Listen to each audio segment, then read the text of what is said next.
ازيكم يا شباب، عاملين ايه النهارده؟ اتمنى تكونوا بخير. النهارده فيديو جديد واخبار جديده. انا محمد كمال ودي قناتي ويلا بينا.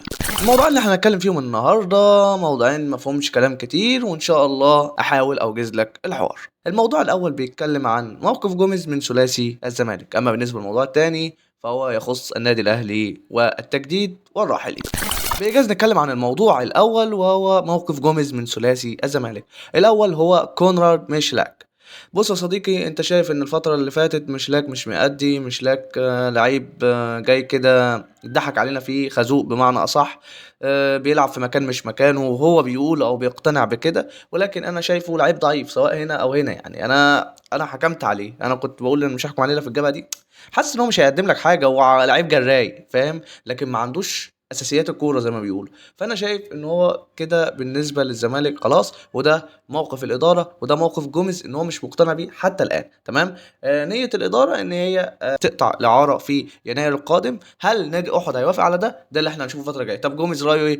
جوميز قال للاداره ادوا له شويه كمان، ممكن يتطور، ندوا له فرصه ممكن يتطور الفتره الجايه. ده بالنسبه لمشارك. اما بالنسبه للاثنين التانيين سواء سيف جعفر او محمد عاطف، فدول كانوا خارج حسابات جوميز الفتره اللي فاتت، ولكن بعد ماتش النصر الليبي لما جرب ده وجرب ده عجبه الاداء بتاع الاثنين، وقال للاداره نصبر عليهم شويه، خصوصا ان سيف جعفر مقيد في القائمه الافريقيه. ده اللي احنا هنشوفه الفتره الجايه من جوميز والثلاثي، وهنشوف هل هيحصل جديد، هل هيرحلوا عن النادي، هل هيستمروا او يكملوا. وجهه نظري الشخصيه انا شايف ان ميشالك هو اللي يرحل عشان واخد مكان اجنبي على الفاضي. اما بالنسبه محمد عاطف وسيف جعفر، خامة كويسة، خامة جيدة، خامة ممكن ان هي تتطور الفترة الجاية وان انت تبني عليها مع مدرب زي جوميز، ممكن يكبروا وينمو بسرعة جدا جدا جدا، سواء محمد عاطف لما يلعب في مكانه الاساسي، او سواء سيف جعفر لما قلت لك ان هو ممكن يكون خليفة عبد الله السعيد في مركز 8 مش 10،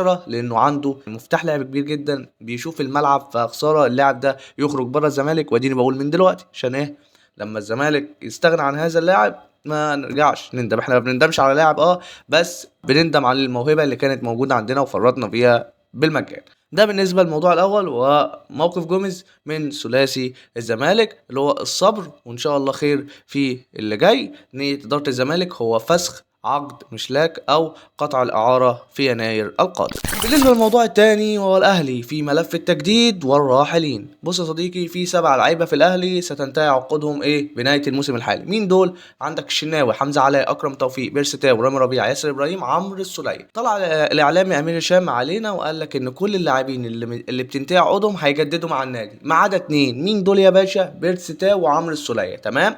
بيرستاو كولر خلاص شايف ان هو بيعمل ازمات مشاكل مش محتاجه في الفريق، وممكن ان هو يدعم بواحد اجنبي افضل من ده. تمام. اما بالنسبه لعمرو السوليه فهو الاقرب له الاعتزال. ده بالنسبه لبيرستاو وعمرو السوليه. طب مين اللي ماسك ملف تجديد التعاقدات في النادي الاهلي؟ محمد رمضان، المدير الرياضي، وهو اللي اتفق مع بعض اللعيبه اللي بتنتهي عقودهم ان هم خلاص هيكملوا المسيره مع النادي الاهلي، وبالتشاور مع كولر خدوا قرار ان ممكن الاقرب للرحيل هو السوليه وبيرستاو، ان هم مش هيكملوا في الاهلي وخارج حسابات الاهلي الفتره الجايه. ده بالنسبه للاهلي في ملف التجديد. الخمس لاعبين اللي هم هيكونوا الشناوي، حمزه علاء، واكرم توفيق، ورامي ربيعه، وياسر ابراهيم.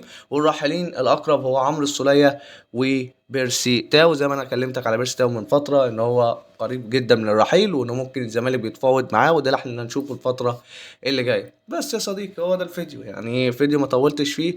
رايي انا الشخصي بالنسبه للاهلي، الشناوي طبعا يجدد، حمزه علاء شاب صغير في السن ليه مستقبل طبعا بعد شوبير، فالدنيا هتبقى تمام. اكرم توفيق طبعا ورامي ربيعه وياسر ابراهيم سردباكين اساسيين في النادي الاهلي لحد دلوقتي.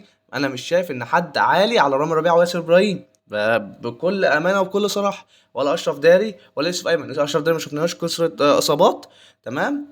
ويوسف ايمن انت شفته في الملعب. فانا شايف ياسر ابراهيم وربيعه لازم تجدد، لازم تجدد لربيعه وياسر اللي هم عناصر اساسيه في النادي الاهلي. اما بالنسبه لبيرسي تاو خلاص الاهلي شايف ان هو يرحل يجيب جناح احسن منه، مفيش مشكله، والسوليه قريب من الاعتزال.